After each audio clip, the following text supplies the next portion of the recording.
Hi, everyone. All right, let's get started. Thanks so much for joining us today for our webinar. So before we begin, just a quick note that this webinar is being recorded and we will share the replay with you in the coming days. Questions are certainly welcome, so please use the questions box, which you'll find located at the bottom right-hand side of your screen. Want to make sure that this session is valuable for you, so do please feel free to ask any of your questions during the webinar, and we'll plan to address them during the Q&A session at the end. And now let's meet our speakers for today. Hello and welcome everyone. I'm Nicola Kinsella, SVP of Global Marketing at Fluent Commerce, and I am delighted to be joined today by two of the most knowledgeable people I know on the ever important topic of RFID, Mark Roberti and Jon Gregory. Welcome. So to kick it off, could you please share a little bit about yourselves and your backgrounds with our audience? Mark, would you like to start?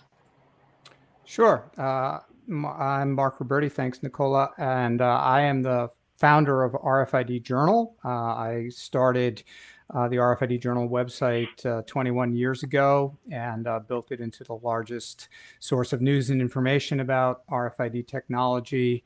And 20 years ago, we started an event called RFID Journal Live, which is the world's largest gathering of end users, researchers, solution providers related to RFID in the world.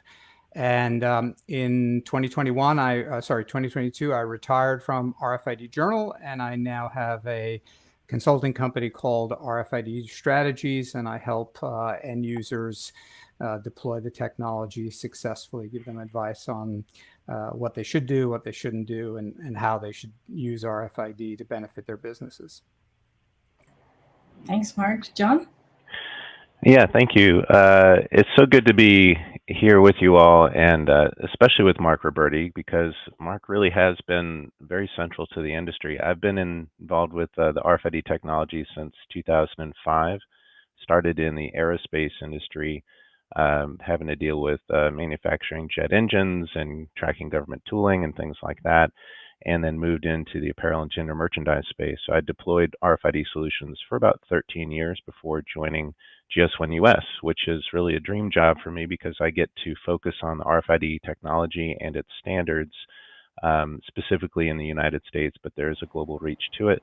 And GS1 US it maintains the RFID standards that we'll be discussing today. So it's a real pleasure to be here with you all. Thank you both. So as e-commerce has grown, we've seen store fulfillment become an ever-critical part of the distribution strategy for brands and retailers. Ship from store and in-store pickup are great ways for them to reduce delivery costs, and they can deliver faster by shipping from a location that's closer to the customer. It can also help reduce overall inventory carrying costs. But customers always want to know what's in stock at my local store and how quickly can I pick it up or get it delivered.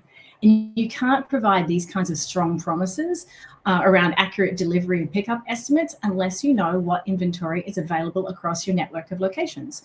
Meanwhile, we're seeing that the earlier in the buying journey you display pickup and delivery availability, the higher your online conversion rates. So the need for accurate inventory data has never been more important, hence the growing interest in RFID.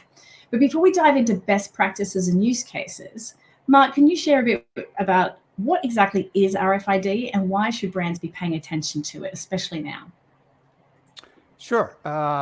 Radio frequency identification is actually a fairly broad term that deals with any of a suite of technologies that enable you to capture data remotely via radio waves. There are many different flavors of RFID. There are active transponders, for example, that you put on your windshield of your car as you drive through the toll booth. It identifies you, your car, and bills your account, so you don't have to stop and pay cash. There's an RFID reader in your phone. It's called NFC, but it's actually RFID. It's a short-range HF version of RFID that allows you to pair phones or pair your phone with another device or share information and things of that sort. But really what we're talking about today is passive UHF RFID. That's the technology that's used to manage inventory, store execution, and all of those applications that we're talking about. And UHF is basically a tiny microchip attached to a radio antenna.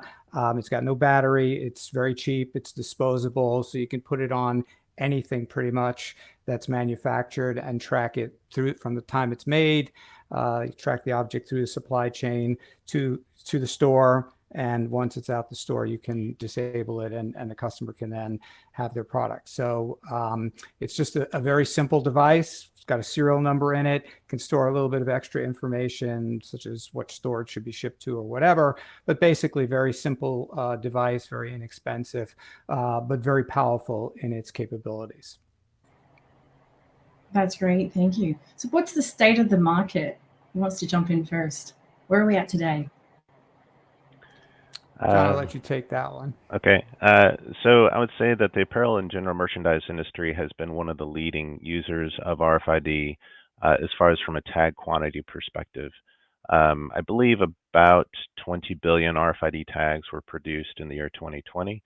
The vast majority of those going into the apparel and general merchandise industry, and current estimates have it roughly double that, about 40 billion, give or take. So, the different estimates give you a little higher, a little lower. But a significant uptick in that. Apparel and general merchandise, I would say, if you're looking at the technology adoption life cycle, where you have that kind of bell curve, I would say it's in the early majority. It's nearing that midpoint. It's quite mature in a lot of ways.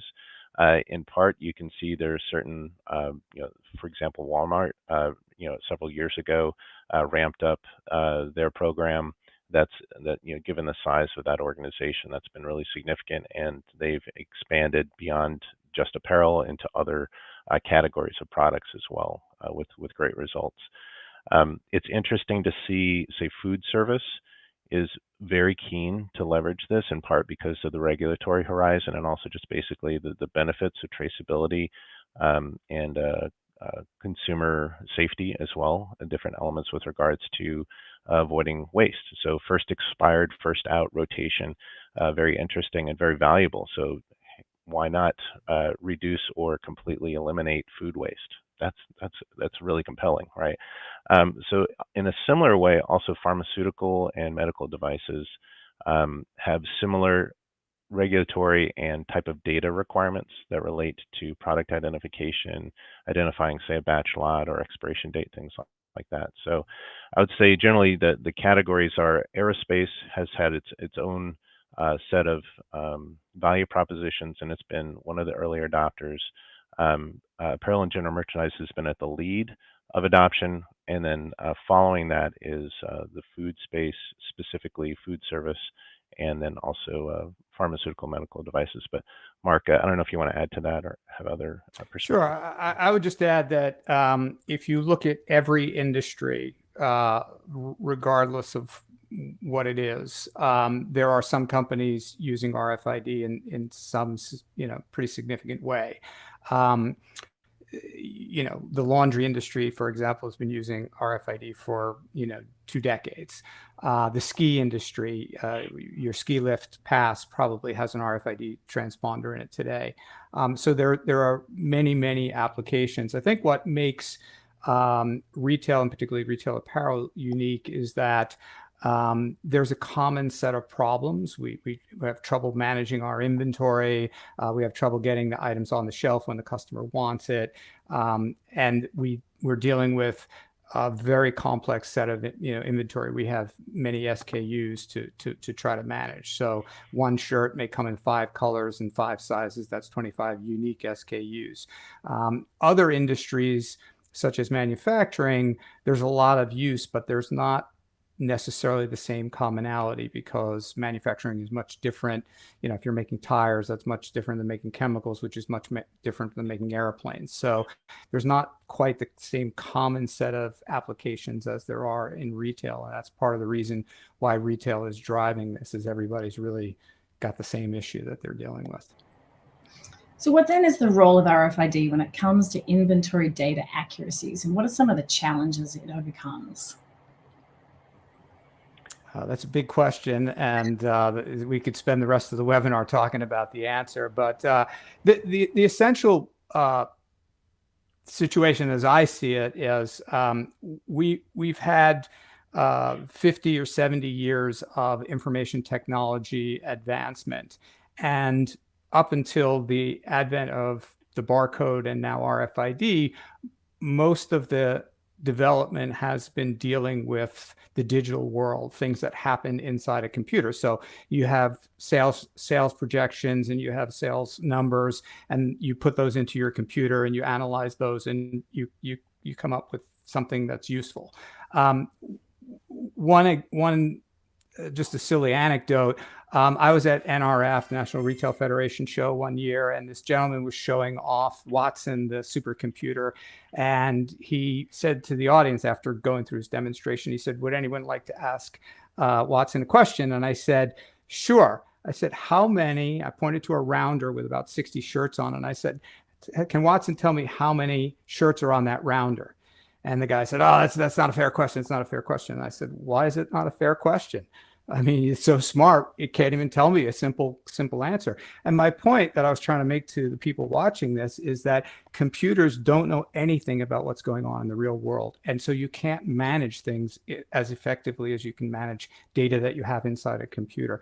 And RFID allows you to collect massive amounts of data on your stuff, whether it's assets or product or inventory or raw materials, whatever it is. You can collect lots of information, and then you can use that information to manage what's going on in the real world. So in stores, studies show inventory accuracy is about 65% in most retail stores, particularly retail apparel.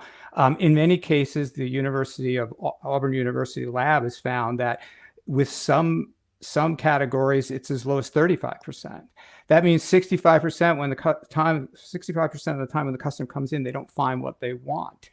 With RFID, you can quickly collect information, and you can say, "Oh, this is out of stock, this is out of stock, this is out of stock," and then you can go and replenish it. So you now have the information that allows you to manage real world stuff very effectively. And it's really, we've never before had the ability to capture information in real time without a huge amount of labor involved. And that's what makes RFID so powerful.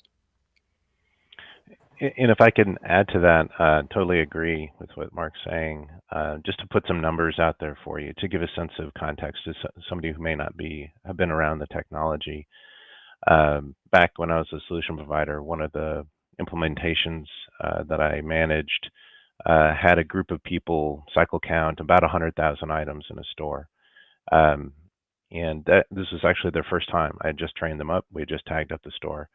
And they cycle counted, and I used a scientifically viable process to check their work after them. And I was able to see that they had cycle counted 99.94% of the tags. They captured that many. So out of every 10,000 RFID tags or items, they missed a total of 6, which was really tremendous. And if you compare that to physical annual cycle count, typically it's on an annual basis. That was something else that we would do, is we would perform an RFID cycle count and compare that to the annual cycle count. And I would try not to tease the people who are barcode scanning all night, jokingly, as I kind of wandered through and cycle counted everything in about 1/50th of the amount of time that it took them. And then I had my own team where we would audit the differences.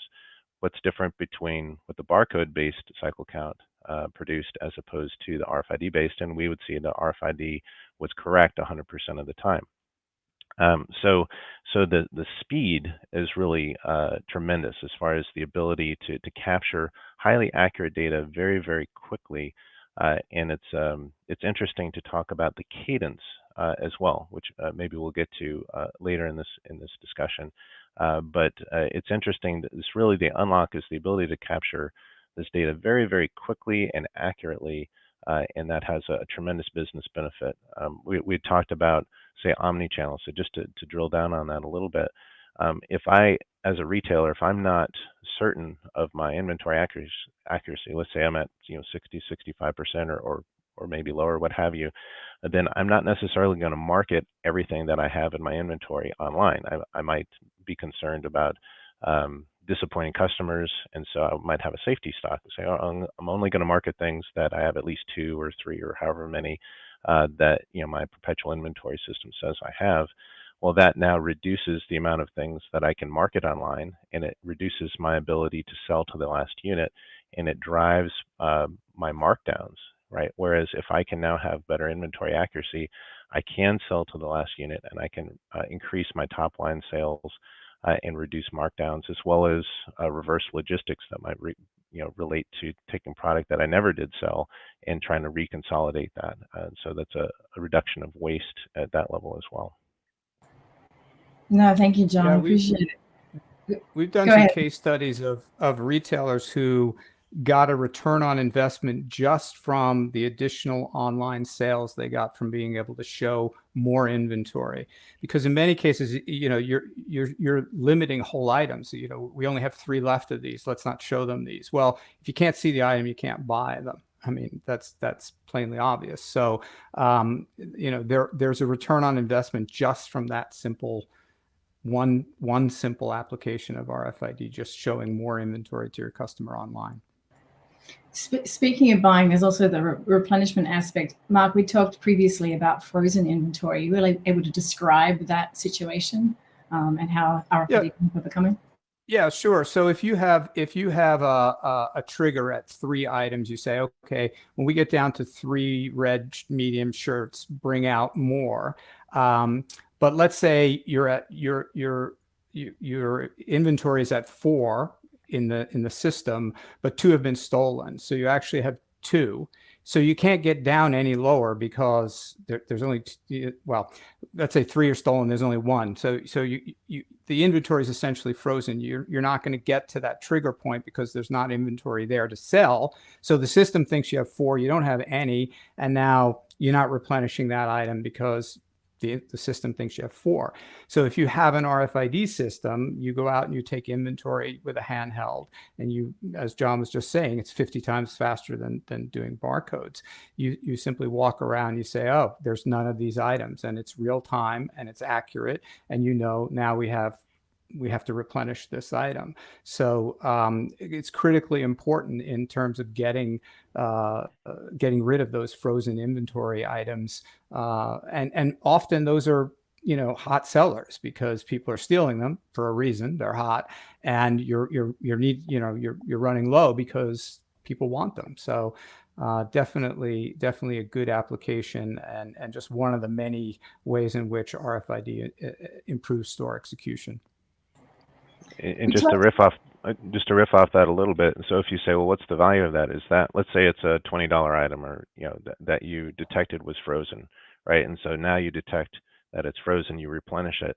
Well, it's not just that $20 item that you sell, but it's that times the inventory turns until your next cycle count, right? So that $20 item would then be replenished and resold until you would have discovered that it wasn't there in the first place. So it is an interesting way of being able to rationalize and say, okay, what was the value add of an RFID system solution? Is what was that triggered activity and the recurring sales that came off of it in multiple examples. And the other thing about that is, let's say I go into a store to buy a pair of jeans and it's out of stock, and then I just leave. They don't have my jeans, right? But if I get my jeans, maybe as I'm walking to the cash register, I pass, some caps on a rack, and I say, oh, I could use a new cap, and I buy a cap. So there's also the loss of additional spontaneous purchases that you didn't come in to the store for, and that can be fairly significant. I think we've seen where stores have kind of measured the improvement in sales, and there's been some studies done in University of Leicester in the UK, and they found that sales go up 1.5 to 5.5%, based on the ability to know you have the item when the customer buys it, and these additional sales that come along with meeting the customer's needs when they came in. So, John, you talked earlier about cadences, specifically around cycle counting. We'd love to dig into that more. How is it RFID being used? There's cycle counting, receiving of replenishment orders into the back of store, and what are some of the best practices around frequency of use? Yeah, great question. So it's interesting. There are a lot of different approaches. So there's not just one size fits all. But we see retailers. So a very successful retailer that has 98% store adoption is cycle counting on a weekly basis. How did they do that? Well, first of all, it's showing that associates and the management of the stores value the data that they're getting and value the result of it. It shows that the application is easy to use because it's wide scale use on a weekly basis. And typically what you tend to do is say, okay, what's my use case? So if I'm just doing stockroom to sales floor replenishment, okay, that I can rationalize that. I don't really need to integrate with other systems per se. I just build a pick list based on what's not represented on the sales floor. But if I'm going to replenish from the distribution center to the store, then I need to look at, well, when do my systems actually kick in and serve a replenishment request internally? That's probably not every day. There's probably a batch process. Maybe it runs on a weekly basis. And so you would tend to cycle count right before that so that you're giving that best picture of inventory data right before you drive that replenishment effort. So there are multiple approaches. Some retailers do it weekly, some go monthly. And what I've seen is based on some studies that, and this is just anecdotal, but it gives you a sense that it was one particular store we had set up, a regular cycle counting, a front store, back store reader, point of sale, point of exit, returns, and receiving dock door readers. So we had every choke point we could think of covered, and we did a lot of analysis of what's going on in those stores. And what we saw was that basically, if you had a receiving dock door reader, or if you had better accuracy on what you received into the store, in that case, you could go from a weekly to a monthly cycle count and have the same level of inventory accuracy. Now that's just in that case, and it's anecdotal. And actually, there were distinctions by category. Women's intimates were much worse in accuracy and receiving than denim, for example. So it was a very interesting set of comparisons there. But there are always trade-offs that you're looking at from a systems perspective. Yeah, I would say it depends on the category too within the store. So if you have a high value item that's turning very quickly, you might want to cycle count more often. And if you have another item that moves more slowly, you can take inventory less often. I was doing a presentation one time with Pam Sweeney, who ran the Macy's RFID program for several years. And she mentioned that they cycle count once every 2 weeks, and they got inventory accuracy up to 95% from 65%. And someone raised their hand and asked her, well, why don't you cycle count every day and get it up to 99.5? And she said, the labor involved in doing that is not worth the tiny bit of extra sales you're going to get. We just got a huge boost in sales from going from 65 to 95.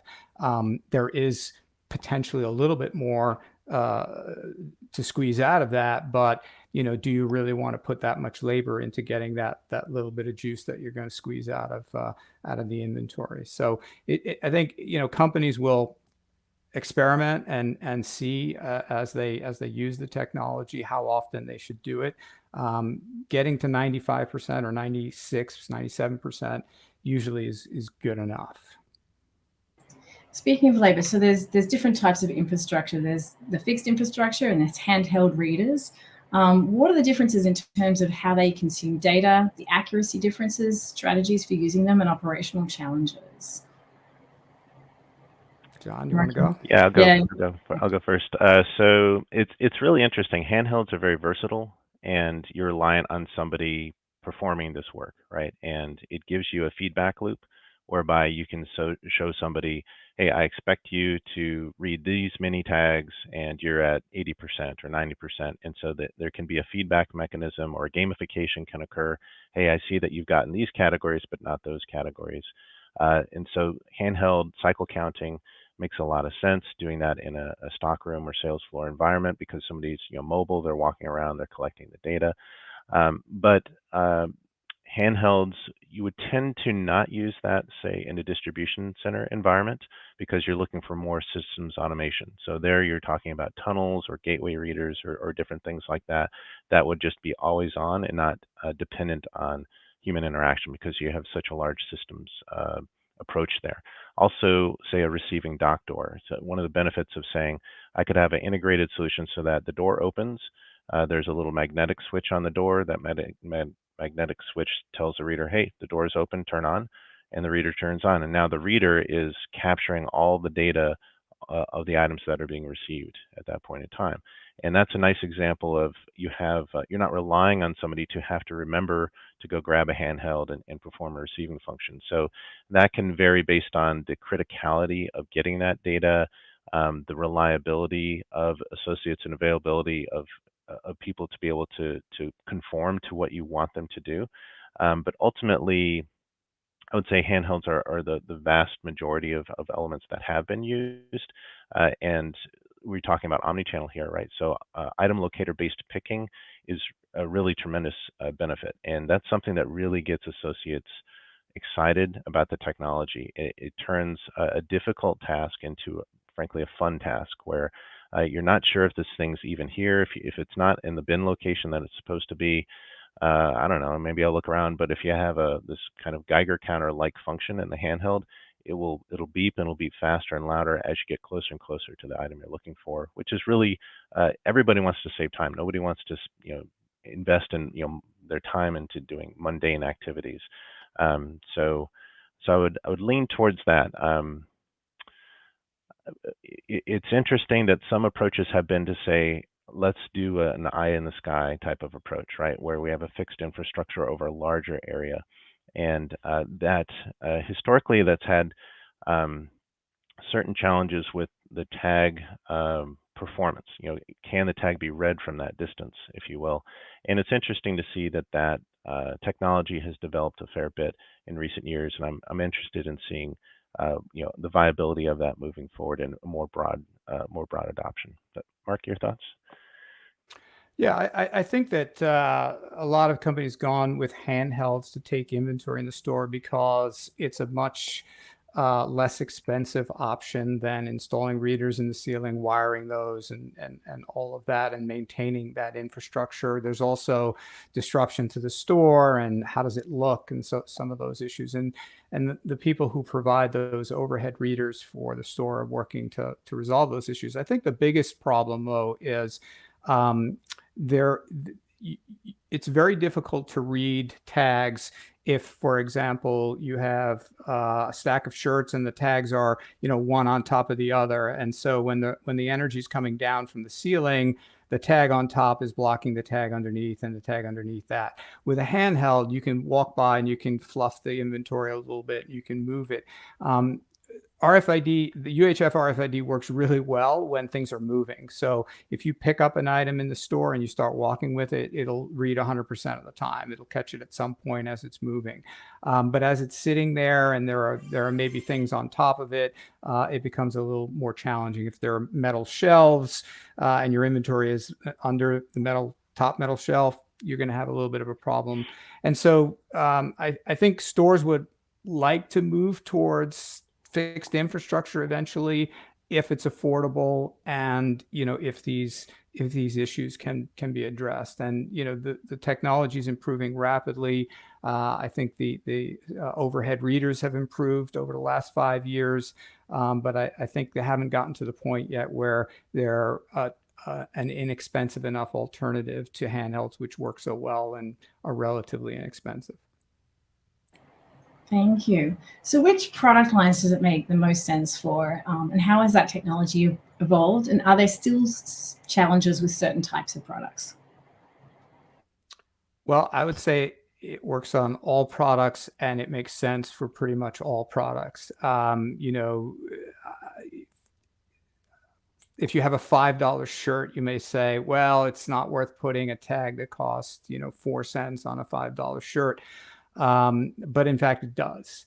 What studies show is that you'll sell more of those $5 shirts, and you've got a pretty decent margin on those, and the 4 cents is not going to eat that much of the margin, and you will get an ROI. So pretty much anything that you're selling above $5 is going to be worth tagging. Obviously, it makes the most sense.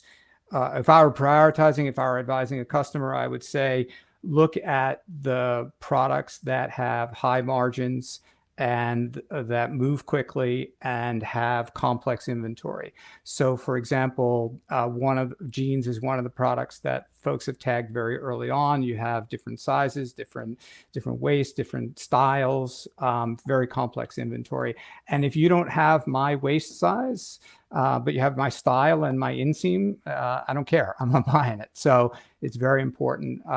Bras is another one that people tracked early, because a lot of different styles, a lot of different sizes, very complex inventory. And so, it made sense to track that. And then, ironically, tires. So these are really kind of very different products, but tires are a high value. They all look exactly the same. So you can't look at this, look at the tires up on the rack and say, oh, we're missing, one of these or one of those. And you can't really sell tires unless you have 4 of them. So if you have 3, I don't really want 3. I want 4. So having, that accurate inventory is really, really important. So we've seen retailers kind of focus on those kinds of products. Complex inventory, things that look similar but are different. Those are the things that RFID really excels at. Yeah, and I would just add to that, totally agree, collections of items. So let's say I'm selling footwear, and I'm not just selling size 10 shoes. I'm selling, there's a size curve, if you will, a distribution of by style, color, what sizes are available, the quantity per size. And if I don't have a full size curve, at some point I have to take that footwear and put it on clearance, because I don't want to upset a customer who says, oh, you don't have my size, or not even close, right? And so there's a value, as a collective value, in having that visibility of inventory to be able to mix and match and put together, or to recombine, say, to share with another store, say, okay, I see what you have, or from a reverse logistics perspective, doing the same.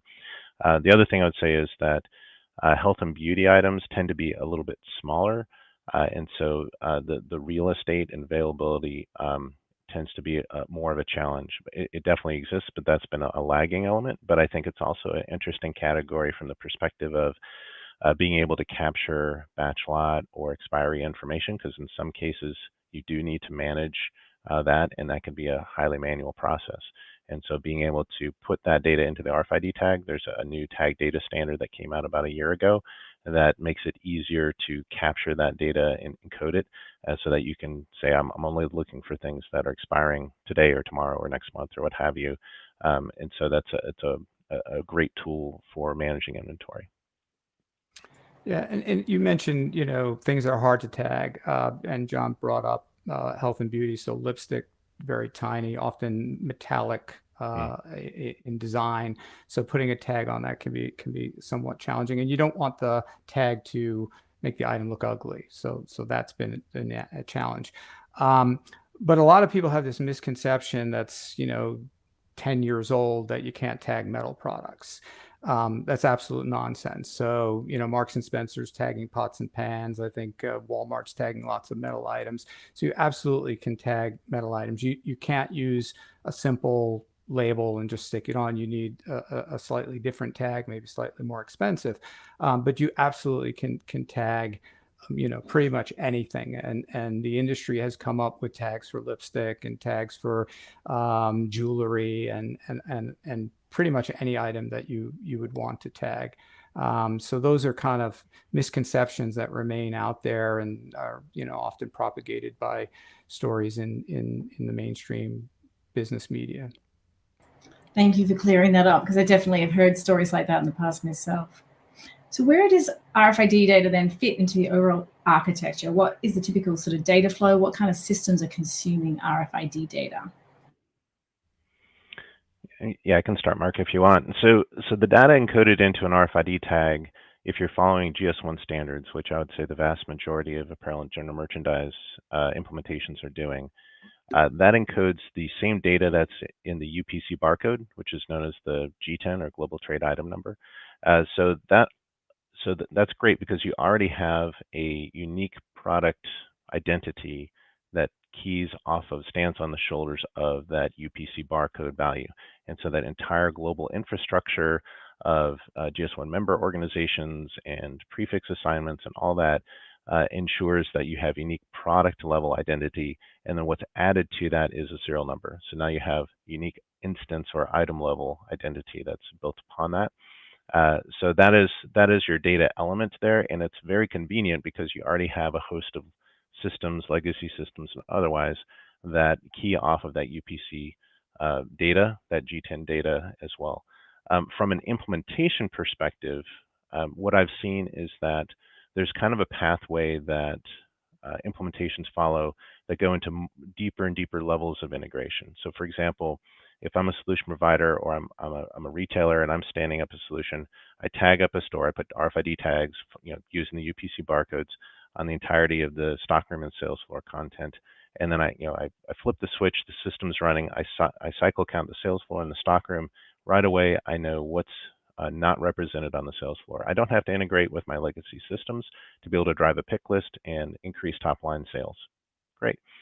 What I could also do is, if I have display items, let's say footwear that a certain style color is on display, and I don't even have that inventory on the sales floor. I have associates going and getting items. Well, guess what? You're never going to sell items that aren't on display in that case, right? So that's another easy win, simply to be able to have this this focus that says, okay, I'm just going to check and make sure that these items are on display, and in doing so, I'm again going to raise my top line sales. And so, great, RFID's giving me that benefit, that layer of benefit. Now what can I do with it? Well, if I actually update my inventory systems with the RFID data, now I can I can detect and address frozen inventory like we talked about, and then I can also inform my omni-channel systems to be able to say, oh, well, I'm going to sell to the last item. So there's that next step, and then beyond that step is then looking beyond your enterprise and saying, okay, what? I'm going to look at claims compliance. I'm going to look at what are my suppliers sending me, what's my case pack accuracy.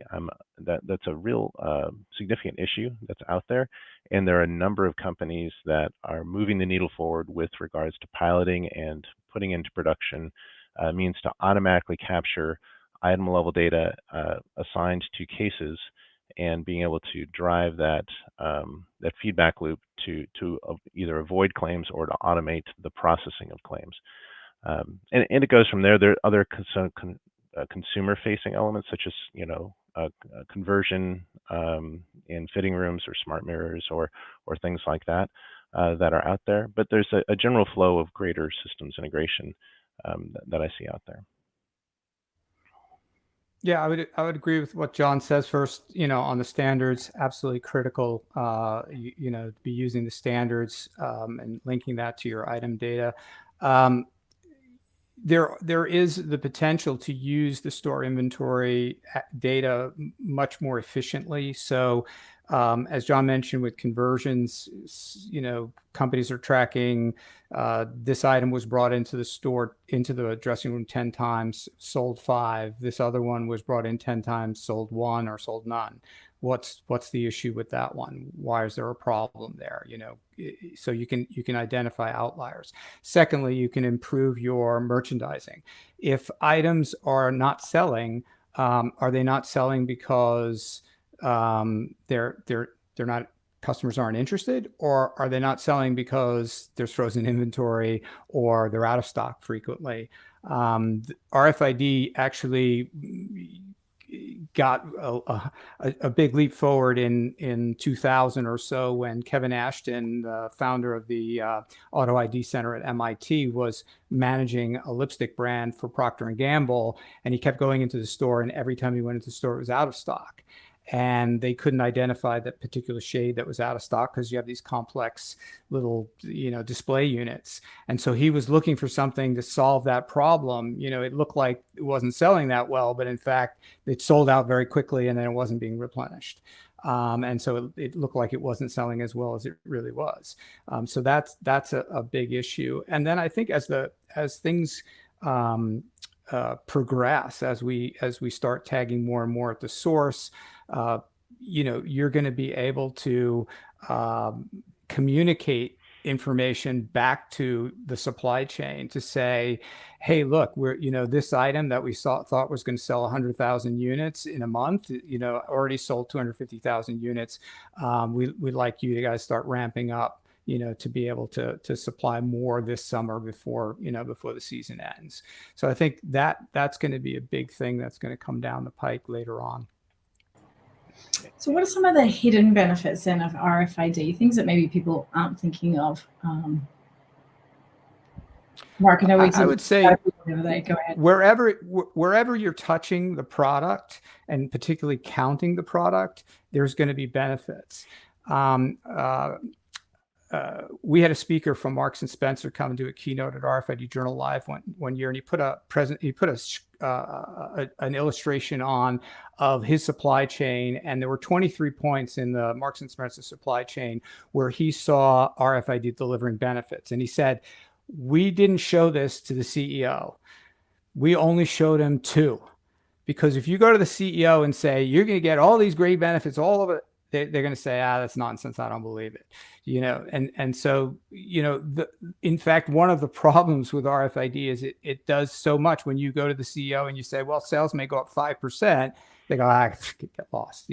That's crazy. It's not going to happen. So there are benefits at every place where you're touching products. So, if you're receiving goods from your third-party manufacturer, or when it leaves the third-party manufacturing, they can scan it, give you an accurate count of what they actually produced and what's, being shipped to you. And then when you receive it, you can count it automatically. When you go to pick it, you can find it quickly. When you go to ship it, you can confirm it's 100% accurate. So at every single point, there are tremendous benefits to getting that. But on top of that, I would say having the accurate inventory in the store is absolutely fundamental. I hear people talking about the store experience and all that. The store experience starts with, do you have the product that the customer wants? I don't care what the store looks like. I don't care how many fancy displays you have. If you don't have the item I came in to buy, I'm not happy. So the whole store experience starts with having the product, and that's what RFID can do for you. I would just add to that. It's interesting. RFID both gives you a fast and accurate means of collecting data, but it also gives you unique identity. And so those components there can open the door to new business models. So you asked, what are the things that maybe people don't think of when they think of RFID? So for example, with RFID, maybe I can now enhance my consignment within my store, right? I can have different types of business relationships, or maybe I can monetize my store data so that as a retailer, sharing that data with a brand owner, that's highly valuable to a brand owner for them to be able to see this highly accurate performance related data. And then also for my brand owner or supplier, and I think Mark alluded to this, was there's an element of demand smoothing, which has a great deal of help, because now as a supplier, when I have kind of the whiplash effect or the EKG chart of demand, when that gets smoothed out, now I can manage my labor and my warehousing and my raw materials, and all those different things are now easier to manage and make more sense. So there's a number of points that reach out there. Also thinking of digital product passport on the regulatory horizon out in Europe, with regards to traceability of products or consumer interest in saying, where did this product come from, and that storytelling behind that as well. All that is unlocked when you have the easy ability to collect serialized item level data. And then we've talked a lot about customer experience, a lot of efficiency. What about the employee experience? If I'm working in a store, how does that impact my day-to-day? Makes your life a lot easier. Yeah. Yeah. People, yeah. I've heard from many retailers that, Lululemon, Marks and Spencer, Macy's, employees will say, if you transfer me to a non-RFID store, I quit.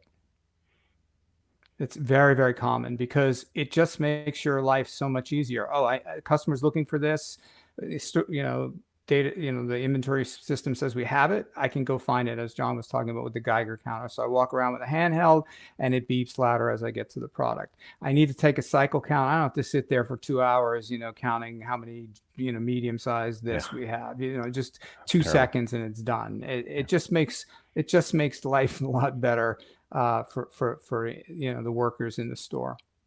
And I'll just add that something interesting happened between 2 decades ago and now, so to speak, as far as when RFID kind of first came out and nowadays, and that is that workers, associates, the generation of people who are used to apps on phones, right? And so there's much more comfortability using technology nowadays than there was 10 or 20 years ago, which is certainly very helpful, and it makes the ability to adopt much more easy, given that context. Thank you. And I think we have some questions that have come in. So I want to pause there if we can and jump to those. All right, let's have a couple of questions. So one question, are you starting to see RFID being used at checkout? So I'll start, Mark, you can jump in. So actually, I think it was 2014. I was at a decathlon store in France and had RFID-based checkout there. And there are a couple of stores in the US that they do that as well. At the last NRF meeting, there was a major software company, multiples, but in particular, I'm remembering one major software company was demonstrating RFID-based point of sale. The note here is that you really need to have 100% tagging of your products in order to make that viable. And so that's your hurdle. So you're more likely to have vertically integrated retailers that can have that holistic program where all those items are tagged, as opposed to a different business model to accomplish that. Yeah, I think we're seeing self-checkout. So a number of boutiques have developed self-checkout. You pick up a couple of items, you go over to a kiosk, and everything's red, and then you just pay with your credit card. The other area where we're seeing self-checkout is in sporting arenas. Sorry. So, for example, in my local hockey team on Long Island, if you go into their store to buy a jersey or a hat or something like that, basically what you do is you take those items, you put them in a bag, and you lower the bag into a box that's at the checkout counter. It reads all the items, and then you get a list of the items, and you pay with your credit card and you walk out. And the benefit for that is really interesting because they know that when customers come in between periods of the game, they don't want to miss any of the game. So if the lines are too long, they're going to, leave without buying anything rather than risk missing part of the game. So the more people they can get through in a 15-minute break, the more goods they sell. So very efficient and good use of an RFID checkout system. Thank you both. Another question that came in, looking to see, could you share how an RFID system would be used instead of a barcode scanner? Well, I think we've been talking about that. I mean, the barcode's not going away. It's still there. It's still essential. It's a backup if an RFID tag is dead, for one thing. But today, when you want to take inventory, and retailers tend to do this only twice a year, you walk around, you scan all the barcodes, and that takes hours and hours. Let's say 5 people, 20 hours to do, and then instead you have an RFID, one person with an RFID handheld, and they can do it in 15 or 20 minutes. So an enormous savings in the amount of labor. One of the things that I often hear people say is, a barcode is free because you can pretty much print it on the label. It doesn't cost you anything extra. You're printing the label anyway. And an RFID tag costs, 4 cents, 5 cents, something like that. Well, it's true that the RFID data carrier is more expensive than the barcode data carrier. But what we care about is not the data carrier. What we care about is getting the data. So you need a person to scan a barcode, and you don't need a person. You potentially don't need a person at all to scan an RFID tag. But if barcode, I always say, if barcodes are really cheap, why don't retailers take inventory every single day? Well, the answer is because it would cost you a gajillion dollars to take inventory of every single day using barcodes. But you could do it with RFID because it's so much faster and when you calculate the cost of getting the data, RFID is very comparable to a barcode. If I can add to that, that's a great point, Mark. If you are holding an item in your hand and you want to identify it, then it makes sense to barcode scan it because it's right in front of you. If you use an RFID reader, you might read 20 items that are around it. And you're like, no, I just wanted this one, but the technology is so eager, like it's getting you all the data around you, right? But what's interesting is to also note the emergence of 2D barcodes. And those 2D barcodes, there's an initiative called Sunrise 2027 that is a major initiative for GS1 US, and there's a global element to that as well. That basically is saying we're going to be able to scan 2D barcodes at point of sale by 2027 in the US. And those 2D barcodes have that information carrying capacity to match the data encoded in an RFID tag, which is really, really a game changer. So that now you're bridging that gap, and that has all sorts of implications to say for supply chain visibility. So now in my factory, I have a scan pack operation that might be RFID enabled. If it's not RFID enabled, they're going to barcode scan those 2D barcodes. Now I have unique item level visibility, case pack accuracy at the beginning, and then all the way at the end at the point of sale, and maybe potentially beyond that point in time. So it's interesting that the relationship between the barcode and the RFID data carrier are very much complementary. It's not one or the other. And in fact, the barcode is going to kind of catch up with that data carrying capacity in the near term. I'd just like to add one more thing. I often get asked if I scan a bunch of items on a rounder or on a shelf, how do I know I got every single one? And I say, well, how do you know you got every single one if you have a barcode? And they say, well, you pick up the barcode and you scan it. True, but workers miss items. Workers get distracted. They forget where they were. And, you don't get every single item when you take inventory. I mean, the studies show that if you, as Jon was talking about earlier, when you do an inventory count of a store with 100,000 items, you don't get 100,000 items. You may get 90,000 items. So barcodes are not necessarily any more accurate than RFID tags. In fact, the RFID scan is going to be much more accurate than manually counting with barcodes. You may miss one. It's true. You may, out of 100 items, you may miss one, but with a barcode, you're going to miss 4, 5, 6, 7. So, people should put that idea to rest. Thank you both. I think we have time for one more question, and this is a good one to end on. What do you see for the future of RFID? I'll go first if you want. Yeah, go ahead. Yeah. So what I see is I think that retail and apparel is going to, within the next 5 years, go to mass adoption. We're going to see pretty much every item in particularly in apparel being tagged, but also many other products, tires, as we talked about, and automobile parts and things of that nature.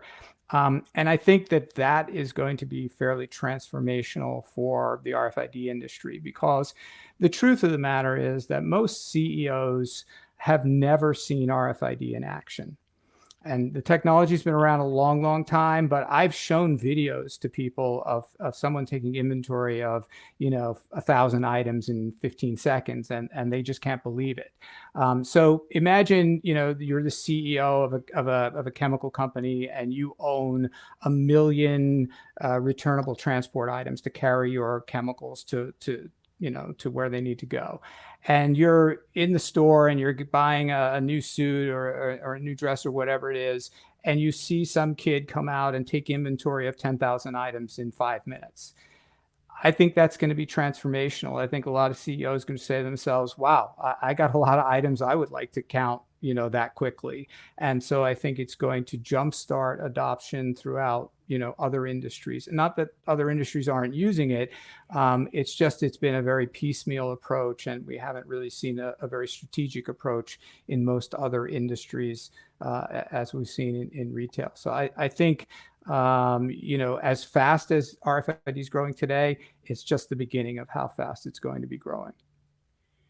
Yeah, I agree. I think there's a tipping point of adoption of the number of tags that are out there. I think that the use of standards is very important for that mass adoption to occur, because if you have proprietary encoding schemes, you're not going to be able to leverage the volume and value of it.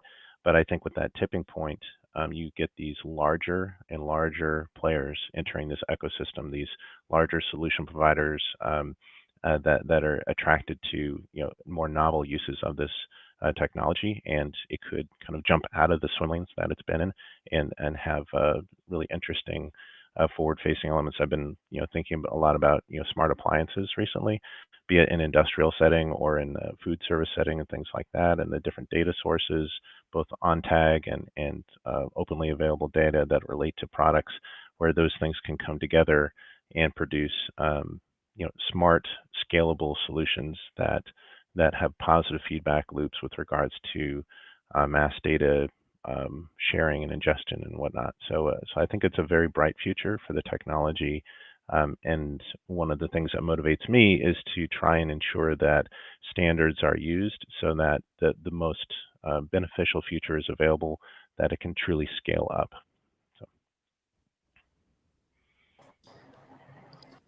Thank you both. I think that's all we have time for today. So really, really appreciate your time and insight.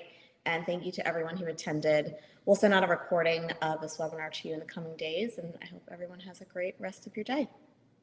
Bye now. Thank you all. Thank you. Bye now.